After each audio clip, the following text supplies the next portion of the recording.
ఒరే ప్రసాదు,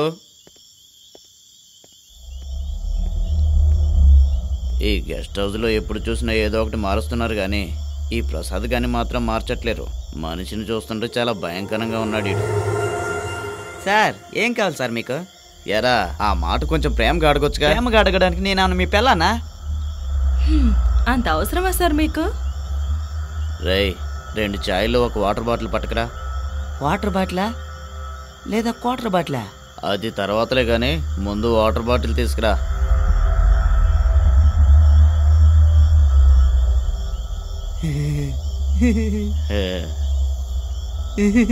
పోరా, మాకు కూడా నవ్వడం వచ్చు. ఈ ఘోరం మనం అనుభవించాలని ఉంది. గవర్నమెంట్ జాబ్ అయినా తప్పట్లేదు. అవును.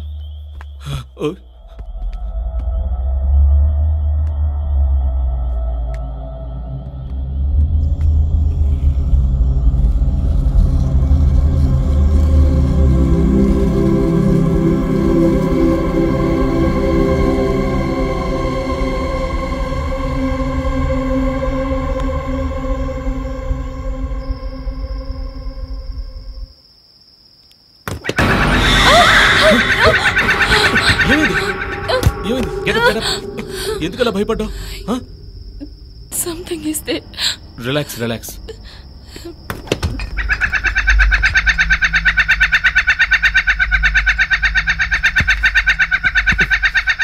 నోరు మీద. ఇది ఒక టాయ్ దీపో, ఏదో దెయ్యాన్ని చూసినట్టు అరిచావు. ఎవరిదాన్ని ఫ్రిడ్జ్ లో పెట్టాడో తెలీదు. Okay you relax, take a chill పిల్. అనవసరంగా స్ట్రెయిన్ అవ్వకు. పద వెళ్ళి కూర్చుంది. పద.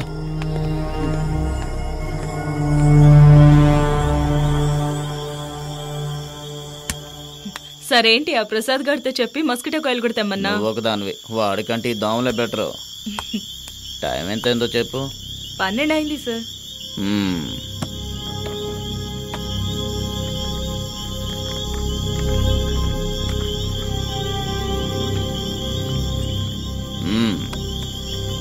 అబ్బా,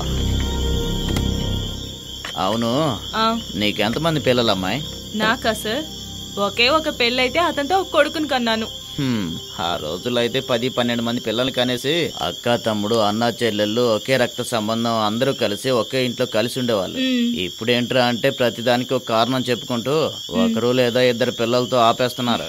ఆ పిల్లలు పెరిగి పెద్దయ్యాక ఏదైనా సమస్య వస్తే ఒంటరిగానే పోరాడాల్సి వస్తుంది. ఏం జీవితం ఏంటో.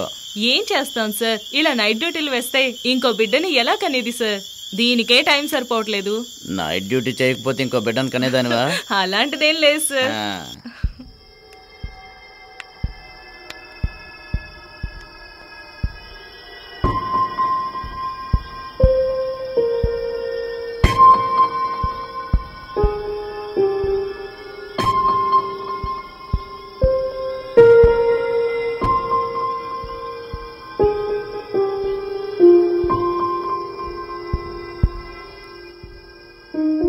కార్తిక్, మనం ఒక్క క్షణం ఆలోచించి దిగి చూసుంటే ఈ పాటికి ఆ అమ్మాయి బ్రతుకుండేది కదా. తెలీదు అప్పుడు నేను ఆ టైంలో రిస్క్ తీసుకోవడం ఎందుకని అలాగే వచ్చేసా. అనవసరంగా. పాప మా అమ్మాయి ఫోటోలో చూసాం కదా, చాలా అందంగా ఉంది. తనకు కూడా ఎన్నో కలలుంటాయి కదా, జీవితంలో ఎలా బ్రతకాలి అని. అన్నీ కూడా మన వల్లే పోయాయి.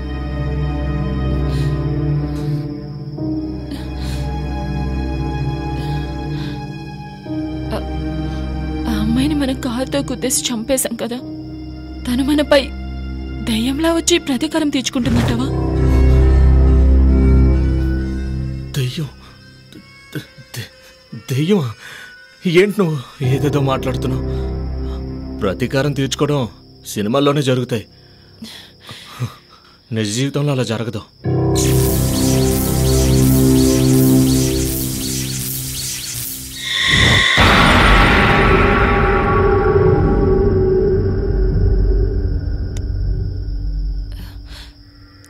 కార్తిక్, మీ నాన్నగారికి కాల్ చేసి ఎక్కడున్నారని అడుగు.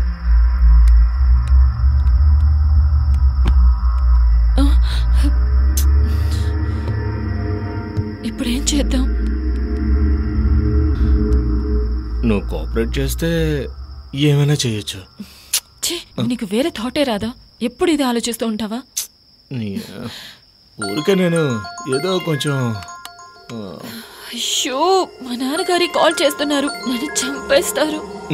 సరే, నువ్వు టెన్షన్ పడద్దు. నేను అలా బయటికి వెళ్ళి ఎవరైనా క్యాండిల్ పెట్టారేమో చూసొస్తాను.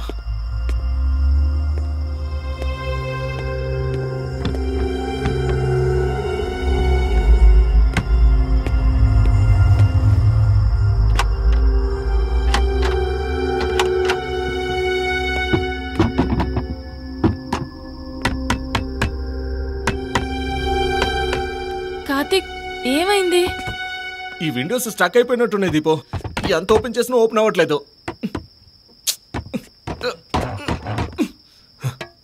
వచ్చింది. సార్, సార్, హలో, ఎవరైనా ఉన్నారా?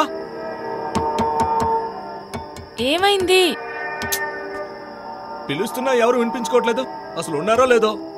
Sir, hello sir. ఇంకా గట్టిగా పిలిచి చూడు. హలో, నువ్వు వచ్చి పిలుదా? సార్, ఎవరైనా ఉన్నారా? Hello, hello sir. ఏ వాచ్మ్యాన్,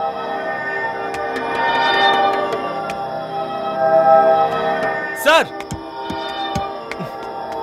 దయచేసి ఎవరైనా ఉంటూ మాట్లాడండి. రారా, పిలు.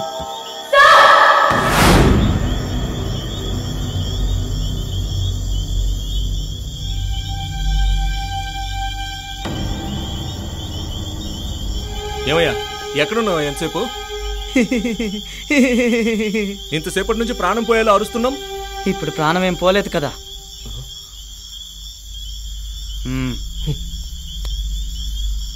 Match box. ఇండియా పాకిస్తాన్ మ్యాచా సార్?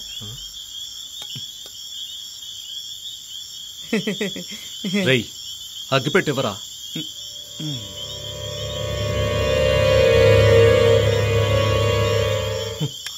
వెళ్ళి పని చూసుకోపో. దీపు, ఇది ఎక్కడికి వెళ్ళింది? దీపు, అప్పుడే అక్కడికి వెళ్ళిపోయావా?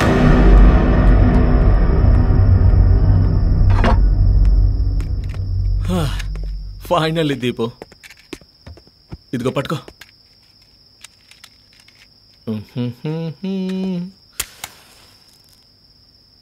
Right, there you go.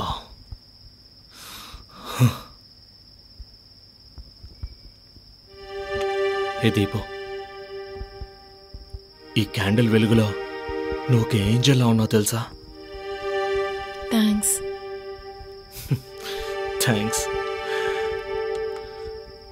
Deepu, ఇప్పుడు నువ్వు ఎంత ఎనర్జీ యూజ్ చేసావు అనేది బాగా తెలుసా? ఇప్పుడు నువ్వు నిజంగా ఒక థ్యాంక్స్ చెప్పావు కదా, అందులో నాకు తెలిసి ఒక 0.5% ఎనర్జీ యూజ్ చేసావు. కానీ ఇందాక కిటికీ దగ్గరకు వచ్చి సార్ అని ఒక అరుపు అరిచావు చూడు, అందులో ఫుల్గా 100% ఎనర్జీ యూజ్ చేసావు. ఏంటి నువ్వు పిచ్చోళ్ళ మాట్లాడుతున్నావు? నేనెప్పుడు అక్కడికి వచ్చి సార్ అని పిలిచాను చెప్పు. ఇలా చూడు మెంటల్ పాప, నేను పిచ్చోడ్లా మాట్లాడుతున్నానా లేదా నువ్వా? కరెంటు పోయిన వెంటనే క్యాండిల్ తీసుకొద్దామని కిటికీ దగ్గరికి వెళ్ళి గట్టిగా అరిచినా ఎవరు రెస్పాన్స్ ఇవ్వలేదు. కానీ నువ్వు వచ్చి సార్ అని అరిస్తే వాడు క్యాండిల్ అగ్గిపెట్టి ఇచ్చి వెళ్ళాడు కదా. ఏంటి దెయ్యం పట్టినట్టు అలా చూస్తున్నావు? Karthik, something wrong. నువ్వు క్యాండిల్ తీసుకొస్తానని వెళ్ళినప్పటి నుంచి నేను ఇక్కడి నుంచి ఎక్కడికి కదలలేదు. మరి నువ్వేంట్రా అంటే నేను క్యాండిల్ కోసం కిటికీ దగ్గరకు వచ్చి సార్ అని పిలిచానంటున్నావు. నేనైతే పిలవలేదు. ఏ దీపు, నువ్వు కాకపోతే వేరే ఎవరొచ్చి ఉంటారంటావు? నేనే సార్ అని పిలిచాను.